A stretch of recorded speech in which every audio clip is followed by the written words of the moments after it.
Hello বন্ধুরা, welcome to super cool refrigeration. আজ আমরা চলে এসেছিলাম কৃষ্ণনগরে অরুণ হার্টসে।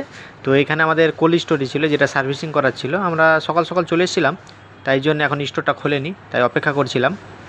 তো স্টোর খুলে যাওয়ার পরে এই দেখুন মেশিন, ভোল্টাসের আউটডোর আছে, এগুলো 2 টন করে আউটডোর কোল্ড স্টোরেজ। তো আমরা এগুলো সার্ভিস করার জন্য এসেছিলাম, সার্ভিস করছিলাম। তো এতটাই নোংরা যে নিচে ফ্লোর পুরো কাদার মতন হয়ে গেছে, দেখতে পাচ্ছেন কতটা নোংরা একদম। আমরা জেট পাম্প দিয়ে এটাকে সার্ভিস করলাম।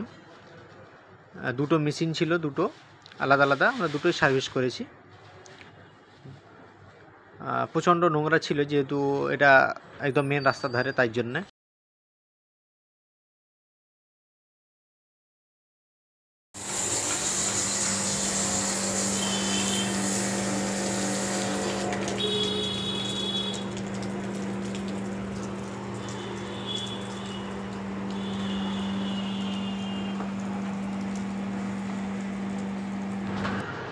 এখানে আউটডোরে স্পেসিফিকেশান লেখা আছে, কত টন, কত ওয়াট, কত অ্যাম্পিয়ার দেখতেই পাচ্ছেন লেখা আছে। এখানে মডেল নাম্বারও দেওয়া আছে।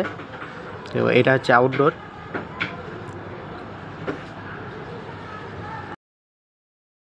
আমরা এবার প্যানেলের কাছে চলে এসেছি, যেটা প্যানেলটা দুটো আলাদা আলাদা ছিল, দুটো মেশিনে দুটো আলাদা আলাদা প্যানেল। পুরো সিস্টেম এখানে অটো ম্যানুয়ালে সিস্টেম করে রাখা হয়েছে। এটা হচ্ছে কম্প্রেসার লাইন, পাওয়ার line, evaporator line, LP trip, HP trip এবং কম্প্রেসার ট্রিপ এবং ডিফ্রস্ট সিস্টেম। অটো ম্যানুয়াল দুটোই সিস্টেম আছে এখানে।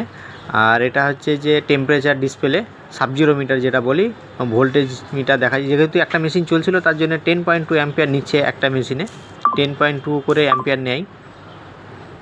দেখতেই পাচ্ছেন পুরো প্যানেলের স্পেসিফিকেশান। এই হচ্ছে কোল্ড স্টোরেজের ভেতর। তো প্রচণ্ড ঠান্ডা ছিল ভেতরে, তাও আপনাদের দেখানোর জন্য ভিডিওটা করলাম। এটা অরুণ হার্টসের আইসক্রিম থাকে কোল্ড স্টোর, পুরোটাই আইসক্রিমে ভর্তি, বুঝতেই পারছেন। আর ভেতরে -23 ডিগ্রি টেম্পারেচারে আমি দাঁড়িয়েছিলাম, পুরো শরীর মনে হচ্ছে আমার ব্যথা হয়ে যাচ্ছিলো, এত ঠান্ডা ভেতরে দাঁড়ানো যাচ্ছিল না। তো অল্প কিছুটা ভিডিও করে আমি আবার সঙ্গে সঙ্গে বাইরে বেরিয়ে এলাম। এখন ভেতরের টেম্পারেচার 26-। চলুন দেখা হচ্ছে পরের ভিডিওতে নতুন কিছু নিয়ে, আবার আপনাদের সামনে আসবো।